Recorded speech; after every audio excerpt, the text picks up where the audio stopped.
మన ప్రభువును రక్షకుడైన యేసుక్రీస్తు వారి ప్రశస్తమైన నామానికి మీ అందరికీ వందనాలు, శుభాలు. అందరూ బాగున్నారమ్మా? దేవాదేవుడు మరొక నూతన దినం దయచేసిన దేవాదినం వందనాలు చెల్లించుకుంటూ ఈ దినపు వాగ్దానం ధ్యానించుకుని ప్రార్థన చేసుకుని మన పనులు ప్రారంభించుకుందాం. వాగ్దానం: యెహోవా నామము బలమైన దుర్గము, నీతిమంతుడు అందులోని పరిగెత్తి సురక్షితముగా నుండును.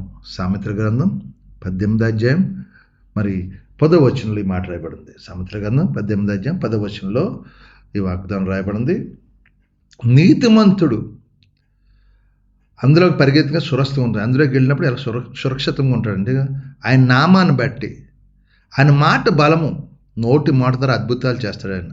కాబట్టి ఆయన నామం బలమైన దుర్గము. ఎవరైతే యథార్థంగా ఉంటారో, ఎవరైతే ఆయన నామాన్ని ఉచ్చరిస్తూ ఉంటారో, ఆయన స్తుతిస్తుంటారో, గణపరుస్తూ ఉంటారో, మహింపరుస్తూ అలాగప్పుడు సురక్షితంగా ఉండదురు కాక. వాళ్ళు బయటికి వెళ్ళినా, లోపలికి వెళ్ళినా, ఎక్కడికి వెళ్ళినా దీవెనలు, ఆశీర్వాదాలు పొందుకునే కృప దేవుడు దయచేయను కాక. ఎందుకంటే ఆయన నీతిమంతుడు కాబట్టి. ఆయన నీతిమంతుడు. మనం కూడా నీతిని అనుసరించి నడిచిన ఎడల మనం ఎక్కడికి వెళ్ళినా సురక్షితంగా ఉండే కృప దేవుడు దయచేయను గాక. అందుకే ఆయన నామాన్ని బట్టి మనం ఉచ్చరించుకుంటూ ఉండాలి. ఆయన నామం బలమైన దొరకు. ఆయన మాట వినాడు. ఆయన మాటకు లోబడినప్పుడు మనం ఎలాగంటాం? సురక్షితంగా ఉంటాం, ఆరోగ్యకరంగా ఉంటాం, ఆశీర్వాదకరంగా ఉంటాం, దేవునికరంగా ఉండే కృప దేవుడు మనకు దయచేయను గాక. ఎప్పుడు కూడా ఆయన వాక్యాన్ని బట్టి నడుద్దాం, వాక్యానుసారం జీవించి దేవుని నామాన్ని మహింపర్దాం. దేవుడు మన సురక్షంగా కృప చూపును గాక. ఆమేన్. ఈ వాగ్దానం ప్రార్థించి దేవుడు నిన్ను కుటుంబాన్ని దీవించును గాక. ఆమేన్. ఈ సమయంలో మీ కొరకు ప్రార్థిస్తాను, మీరు కూడా నాతో ఏకీపించండి. ప్రార్థన. సర్వాధికారి మహాగణుడు పరిశుద్ధుడు నీకు వందనాలు ప్రభా. మరొక నూతన దినం దయచేసి ఇద్దరు మంత్రం చేసే పనంతా దేవునికరంగా, ఆశీర్వాదకరంగా, సంతోషకరంగా, సమాధానం ఉండే కృప దయచే.